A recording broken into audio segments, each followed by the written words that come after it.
You're listening to the Author Stories Podcast, bringing you the story behind the stories and the storytellers. Margaret White, Terry Brooks, Sheena Kamal, Matthew Quick, JT Ellison, Walt D. Williams, Brad Thor, Corey, Dr. O, Brandon Sanderson, Robin Mock, Ernest Klein, Jim Butcher, Charlene Harris. Visit hankgarner.com for archives of all the shows. Today's guest is... Well, thanks for joining me again for the Author Stories Podcast, where I bring you the story behind the stories and the storytellers. Today, I'm super excited to have Karin Slaughter back on the show with me. She has an amazing new book. It's called False Witness, and if you love thrillers the way I do, this is a must-have for your to-be-read pile this year. And going into the hot months of summer, there's nothing better than curling up in the cool with a great Karin Slaughter book. False Witness is available everywhere now. When you're hearing this, we'll put links to it in the show notes where you can grab it. Welcome back to the show, Karin. Thank you. So, Karin, it's been kind of a weird year, since we talked last time. And first off, how have you fared during the pandemic, and how are all you and all the people that you care about? Well, I've been exceptionally lucky because I do a job that allows me to stay at home. I'm kind of built for the quarantine lifestyle. I'm very introverted, so not going out was not a big sacrifice for me. But like most people, I was affected by it. My sister caught COVID very early on. I was really worried about my father because he's had health issues, so when the vaccines came around, I was extremely happy to drive him to get his first and second dose of the vaccine. I look at the world and I just wonder where we're going to go from here. Like a lot of people, I wonder that. It is kind of weird because even though, for most people that are writers, your case is very similar. We work from home. A lot of time is spent, kind of solitary and just you and a computer or you and a notebook or, however you do it. But there is this weird mental aspect to it that is kind of knowing that everyone outside of your front door is going through the same thing that you are. And I know that it has changed people's creativity and their creative process. It's kind of weird how those things seep in. It is, and every author I know but one, Mary Kay Andrews, who can go to hell, was really taxed.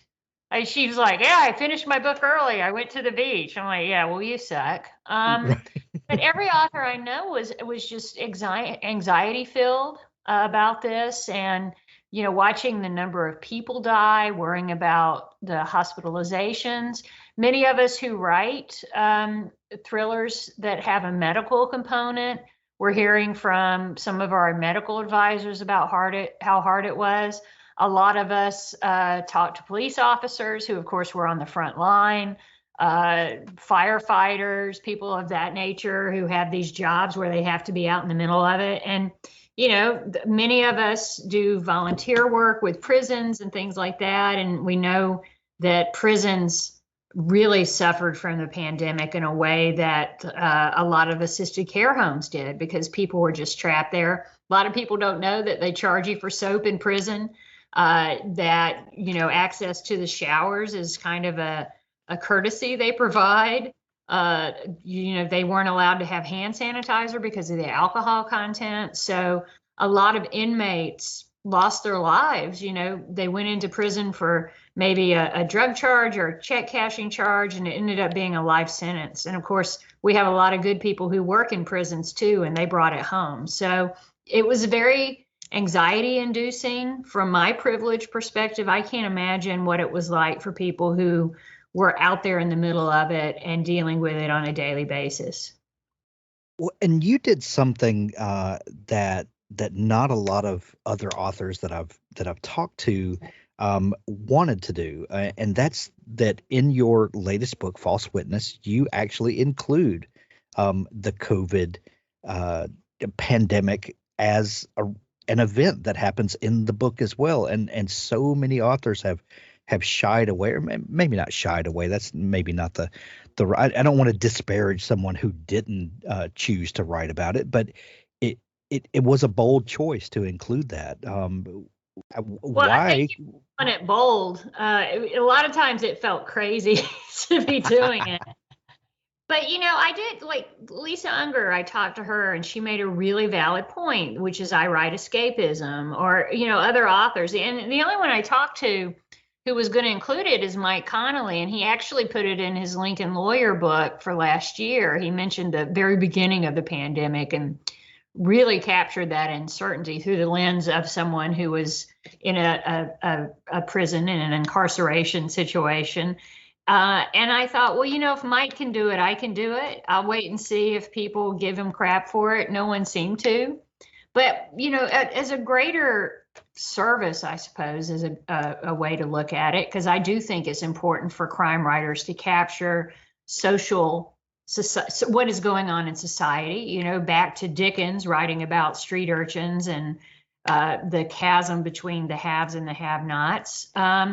I felt very important to capture the weirdness that we were going through and the devastation and the difference between someone who, in this case, Leigh Collier, is a lawyer at a white shoe firm. She's fairly protected from the virus. Everybody around her is taking it seriously and wearing masks. And then her sister, Callie, who lives in the margins of society, for her, all of those protections are just kind of a joke, because her life precludes being able to look after her own health and safety. So I wanted to write about that. I wanted to talk about things that maybe textbooks won't mention, like, the run on toilet paper, or the fact that in Atlanta, for instance, a lot of the distilleries couldn't sell booze. So they started using their distilleries to make hand sanitizer. So everywhere you went, people's hands smelled like tequila or rum, So that's the kind of stuff I wanted to put in there. And so, I incorporate it into the book. It's not about COVID, but it takes place in the time of COVID. And it was a really delicate balance. I was really careful. I went back and did a word count on how many times I'd use mask and other things, because I just didn't want the pandemic to intrude in what at its heart is hopefully for people a heart-stopping, pulse-pounding kind of thriller, if you can have both of those things at the same time. Right. So, most, and you mentioned it a minute ago, kind of the escapism of novels, that we dig into thriller novels because we want to live through we want to live vicariously through someone's experience that's worse than ours, and we want to get the adrenaline rush that they get, but from the comfort of our own reading chair. By including the pandemic and what readers will actually be going through, or at least went through in recent memory, instead of escaping from it, do you think that having us live through it, through the characters and the story going through it, do you think that helps us to kind of compartmentalize and to deal with the realities of, I guess let me say it like this, that by us dealing with it through the lives of our characters, does that help us as readers to also find a proper place mentally for the things that are going on in the world? I would hope so. It is a good idea in fiction, I think, to transport people, but also to hold up a mirror to society. Yeah. And, we in the United States have the great luxury, because of vaccinations, to kind of be at that point where we realize the light at the end of the tunnel isn't another train, though the Delta and Lambda variant, who knows. But for right now, in this moment, there is a little bit of hope. And I think that I wanted to capture that in the book, that even though, some bad things happen, there is hope at the end of the day. There's the ability to go on. But mostly, we're all experiencing a trauma right now. And we know from studying childhood trauma, for instance, that later as an adult, you can develop all kinds of horrible things like heart disease, diabetes, and you're more likely to have struggles with addiction and alcoholism. And, the list goes on, depression, suicide, whatever. So it makes me wonder, where are we going to be in 20 years? And that plays off in the book as well, because you have Callie and Leigh who experienced something really horrific when they were younger. And now we catch up with them 20 years later and we see the fallout of that. So, what's going to happen to the kids right now who are going through this? How is it going to manifest itself as they become adults? Looking for a tool to help you visualize your story before the drafting begins? Plot Pens is cloud-based and optimized for any device. There's nothing to download. From the new writer who isn't sure how to tell their story to the veteran who can increase their productivity dramatically, we've had experienced writers lay out a detailed structure for several novels in a series in a matter of a few days. The app takes you through 4 steps of the process: the concept or log line. Make sure you have a solid concept that you can keep coming back to throughout the process. The outline, 12 beats and 3 acts, each has a description of what should be happening with examples. The board, 40 cards. We take the 12 beats and add sub-beats to those, breaking it down even further and being very specific about what should go into each. These also have examples and descriptions. Right. We take those 40 cards and turn them into a to-do list. For a 50,000 word book, it's about 2 cards per chapter roughly. We have a beautiful editor built into the app.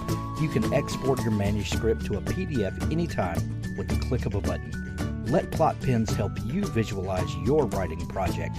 Use code HANK10 to get 10% off Plot Pens. plotpens.com.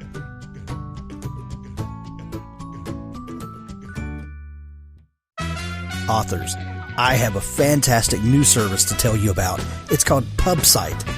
Pubsite is a service to help you build your very own website, your home on the web, where you can promote your work and give your fans a place to connect with you.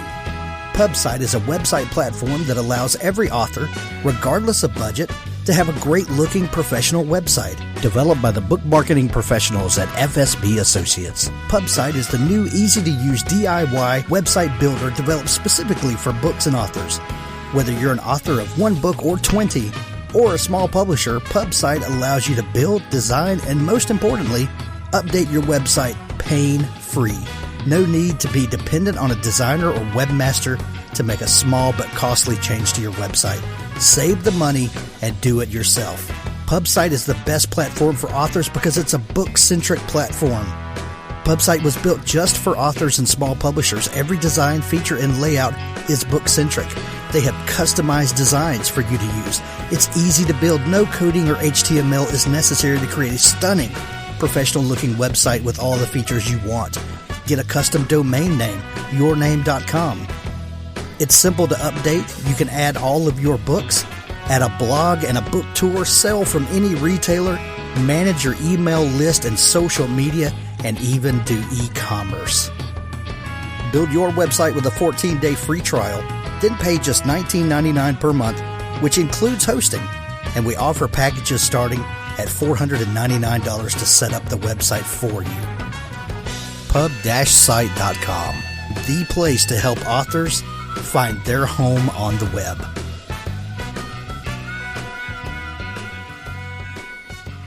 Well, Karin, before anyone gets the wrong impression, False Witness, even though it happens, that the story takes place while the COVID pandemic is happening, the book is not about the COVID pandemic. That's sort of a backdrop for the story.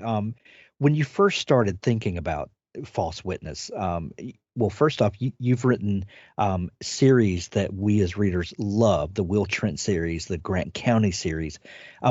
How do you decide when you first start thinking about a book?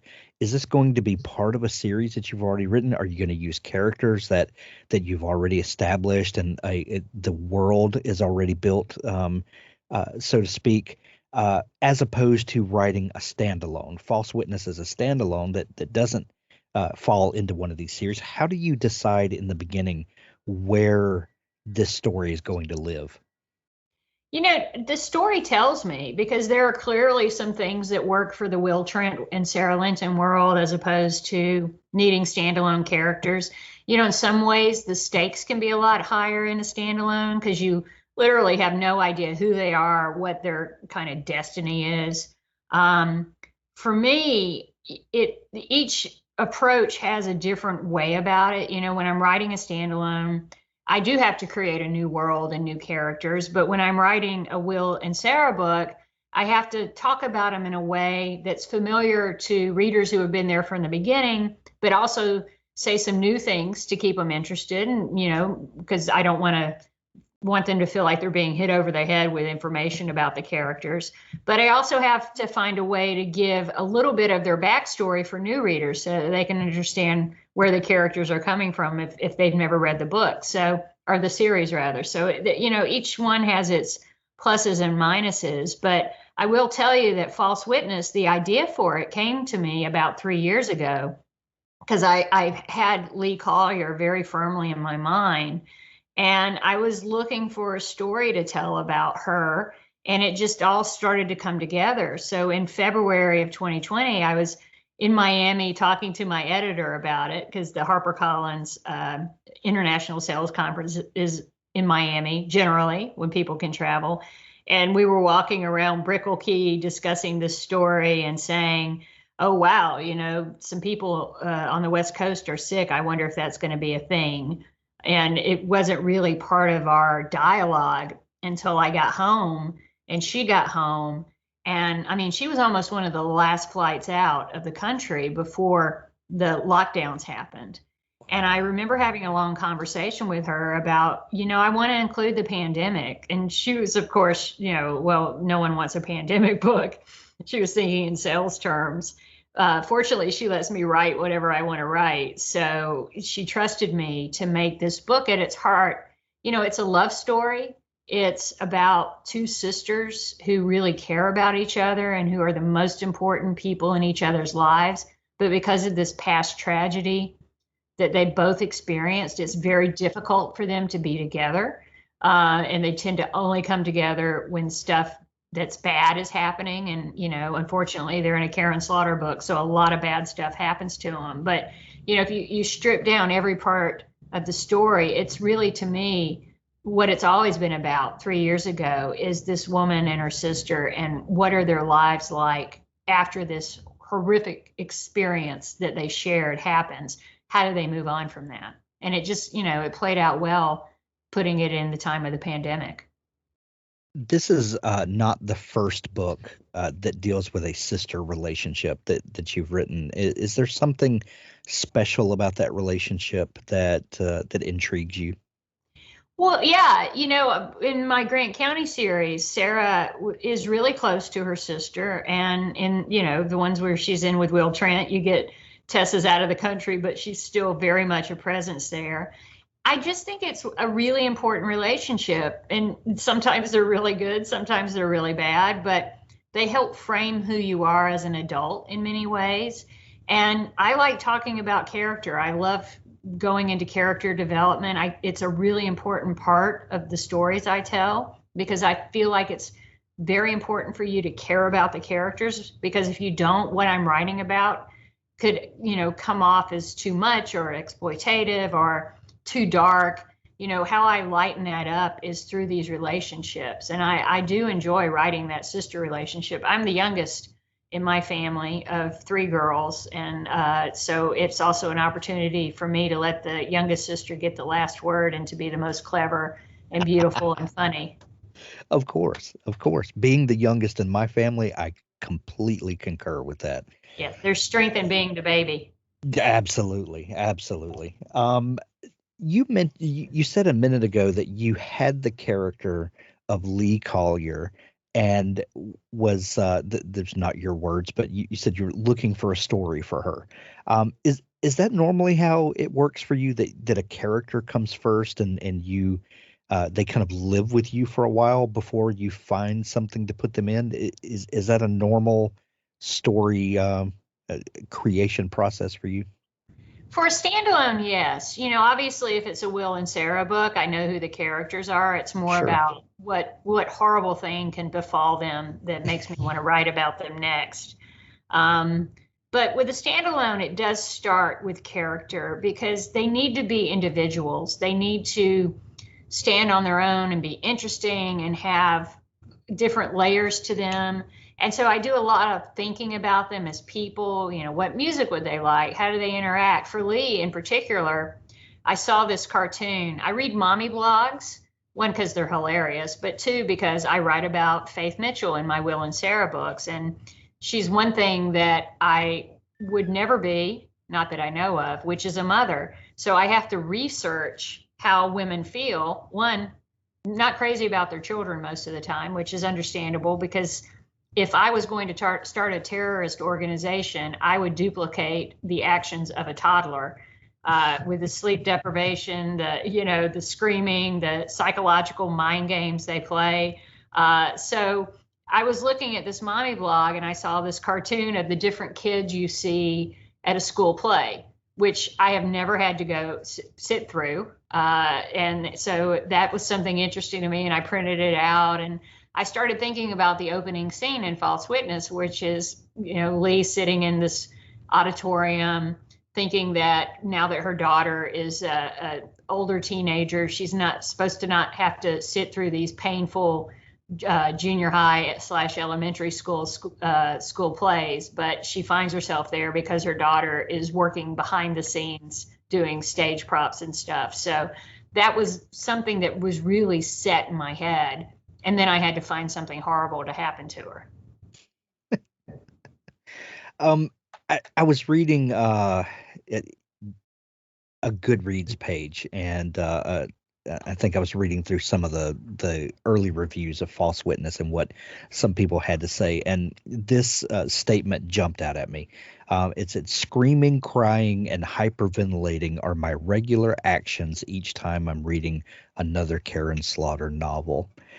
Having a reputation like that, Karin, where you do horrible things to your characters and by extension to your readers, is it a challenge that with each new project to up the ante and to to find new ways to do horrible things to people? Well, I mean, yes and no. What's important to me is the characters. So, from my first book, I've written about horrible things. So it's not the horrible thing that's the hard part. It's how does my character respond to it? How do I talk about violence, particularly in this novel, violence against women, in a different way? And how do I show that it's a really bad thing? Because we tend to soften language about sexual violence against women, especially domestic violence.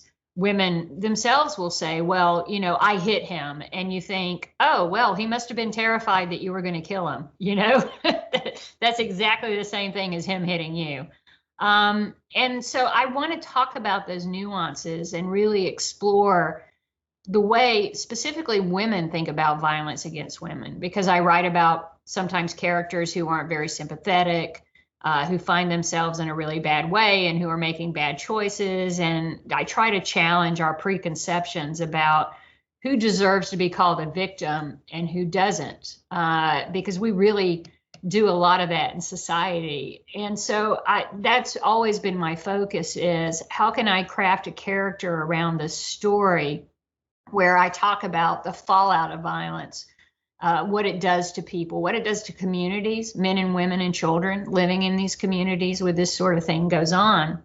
And I'll tell you, the main reason I started writing about that so openly was my own experience growing up and seeing my grandmother, who was horrifically abused by my grandfather. And we would go to my grandparents' house for Sunday dinner. And, I remember my uncles teasing my grandmother about being so clumsy because sometimes she would have a black eye or a cut lip or occasionally a broken bone. And as I got older, I thought, wait a minute, nobody is that clumsy. My grandfather's just beating the hell out of her. And I know from that experience that being silent about it and pretending it wasn't happening only helped my grandfather. It did not in any way help my grandmother. And in fact, it aided my grandfather, that silence. And so when I started writing my books, I thought, I'm not going to help the abusers. I'm not going to make my work an apologist polemic for men who abuse women or men who just generally hate women. I want to talk about it for what it is. I want to show that good women and bad women find themselves in these situations. If we want to use those labels, good men and bad men are out there. And I want to talk about the gray that exists between all of that. Karin, you mentioned characters that are sympathetic, and you talked about good characters and bad characters, and when you're talking about things like abuse and some of the darker aspects of life, one tendency as a writer is to take someone who has been through some horrific situations, abuse and things like that, and to make them a Mary Sue, for lack of a better term, and you don't do that. You show us the good, the bad, the good choices that come out of that, the bad choices that come out of that, and the chips just kind of fall where they fall. And I guess my question is, how do you take a character and make them believable, true to what life deals people, and make them sympathetic at the same time? There are some very sympathetic characters in your books who are not. They're people that make horrible choices and things that, as we're reading, we're like, no, don't do that, and they do it anyway, and you still love them. What's the balance like in creating a character that is believable, true to the world, true to human nature, yet still likable for the reader? That has to be a tough fence to walk. It is. And, so a lot of times you're right. We see these women who've had bad things happen, and they're delicate creatures, or they're wearing, leather pants and driving a motorcycle. And, that's their response, which is a very male way of looking at things, and generally they're saved by the hero making love to them. But that's not really the case, not to diminish men's role in supporting their spouses, their sisters, or whoever who have been abused. But it's something that a woman has to go through on her own. She's completely alone. And men who have been sexually assaulted as well.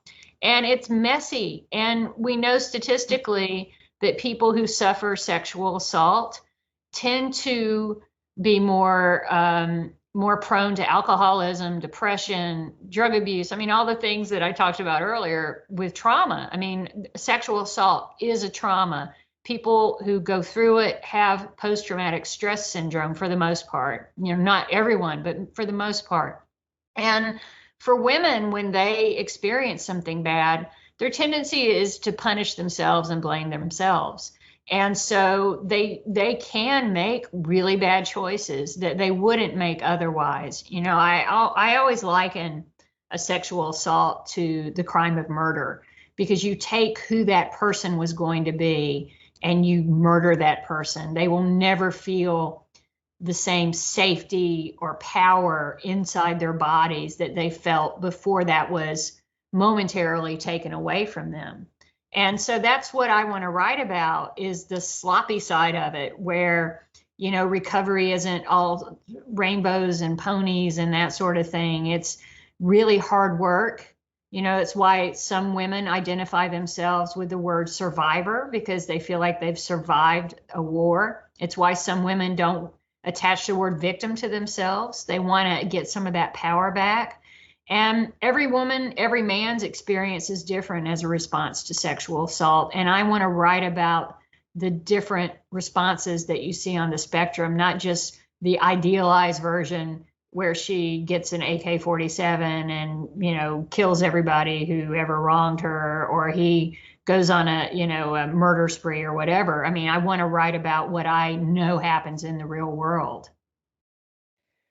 False Witness is one of those books that lingers with you when you finish it. When you close that back cover, these characters stay with you. And from the title that has, biblical aspirations, the False Witness, to this relationship between these sisters that it's interesting when you see that, but it's such a believable relationship, because when people have been through trauma, siblings especially, when they get back together, they invariably just relive the bad over and over and over again, and they can never break that cycle and have a relationship outside of that shared trauma. And False Witness, is a fun ride through that, if that's something that you can say. When people finish this book, Karin, and they close that back cover, what do you hope they're left with? Well, primarily, I love that it's a good story, so I want them to feel like, wow, that was a great book. I really enjoyed it. It gave me all the things that I wanted when I bought it. Because, at the end of the day, I'm a storyteller. So that's very important to me. But if they pull some deeper meaning from it, that's great too. One of the things I do when I write a standalone is when I get about halfway through the book, I go back and I read it from page 1. And what I'm checking for is, these are new characters. Is their voice consistent throughout? Is their voice different from other characters?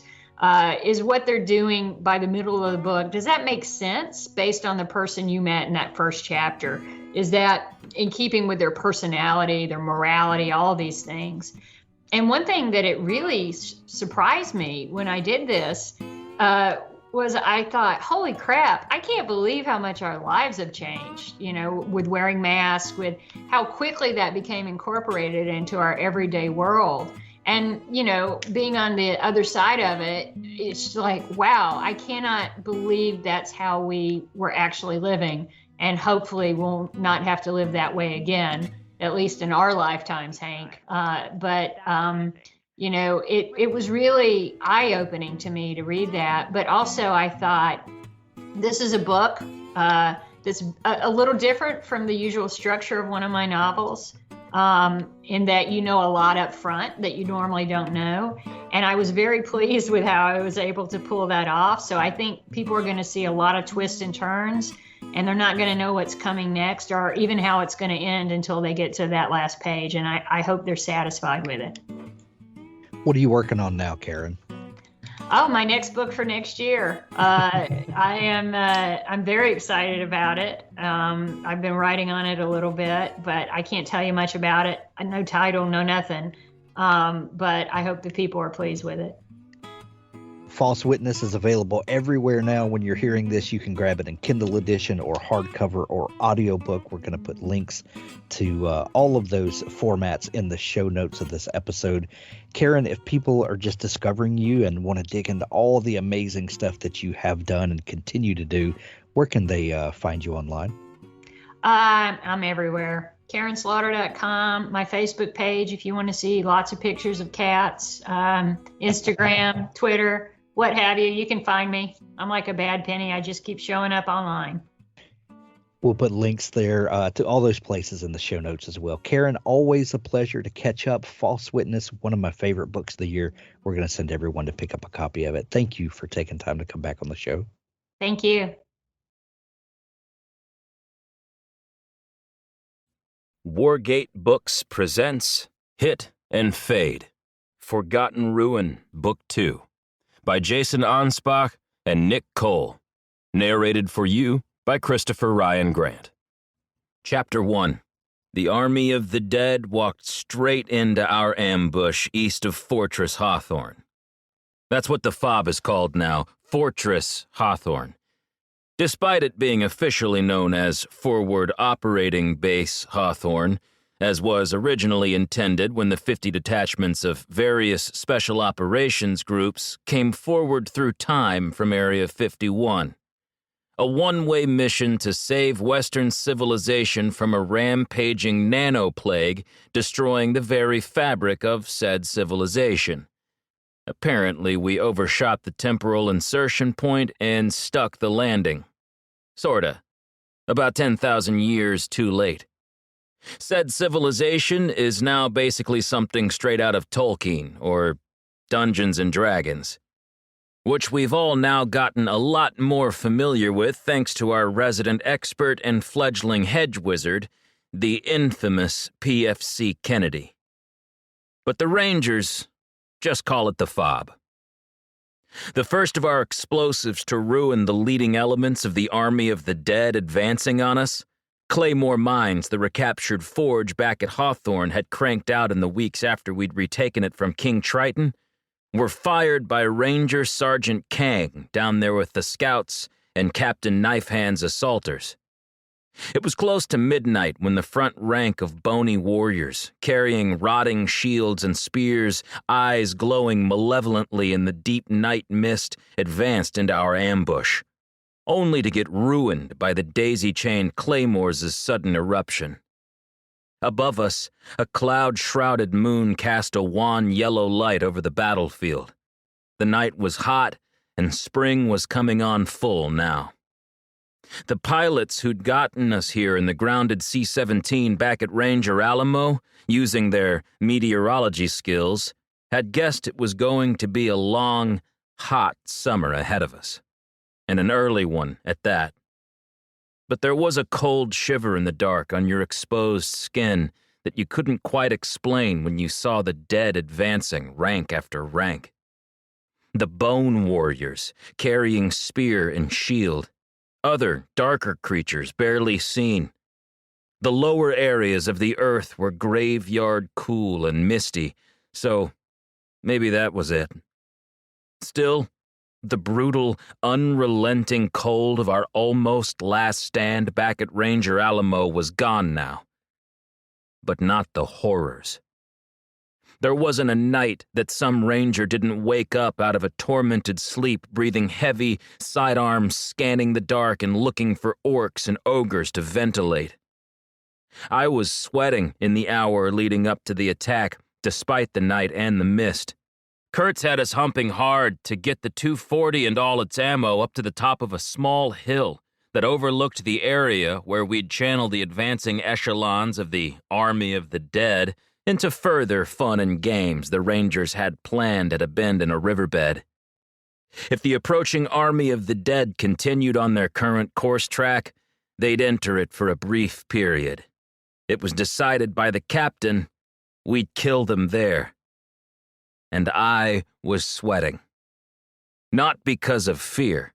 No, not at all. "Firing," whispered Sergeant Kang over the comm as he detonated the mines.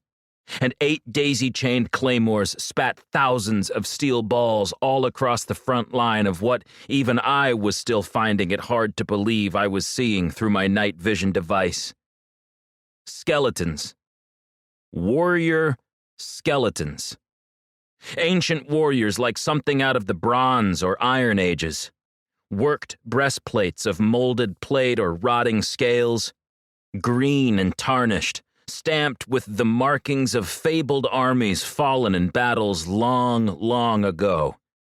Leather cuirasses on some, rotting boots, helms with broken horns, missing teeth, tattered leather kilts, beads and charms dangling from bone wrists, enigmatic holy signs and primal torques black with grave dirt, or from a funeral pyre long ago on some forgotten battlefield far from here, draped about the spine where the throat should be, where it rises to connect to a bone-white skull that seems filled with malevolent purpose and diabolical intelligence, malignantly so. Walking skeletons like something out of a Ray Harryhausen clay model Sinbad epic from the 1960s. Above, the sliver of moon gave enough light to strengthen our NVGs, making the night vision devices perform exceptionally well as we sprang our trap and watched the advancing elements get rocked by our initial high-explosive opening bid in the game we were about to play. The air was still and hot in the moments before the fight began as we lay there in the tall, sharp grass, waiting for it all to go down. I was thinking a hot cup of coffee would be nice about now. Except my canteen only had cold coffee I'd brewed during the long, silent, and windy afternoon of preparation. Still, I was happy knowing I had some, rather than none. Authors, if you're looking for a partner to help ensure that your book is the best it can possibly be, look no further than Pico's House. Crystal and her staff make a conscious effort to be critical yet courteous. They also strive to make the business side of things run smoothly so that you can rest easy knowing that your manuscript is in capable hands. Whether you need beta reading, developmental editing, a manuscript critique, line editing, copy editing, or proofreading, Pico's House is the one-stop shop for you. Check them out today at picoshouse.com to get started.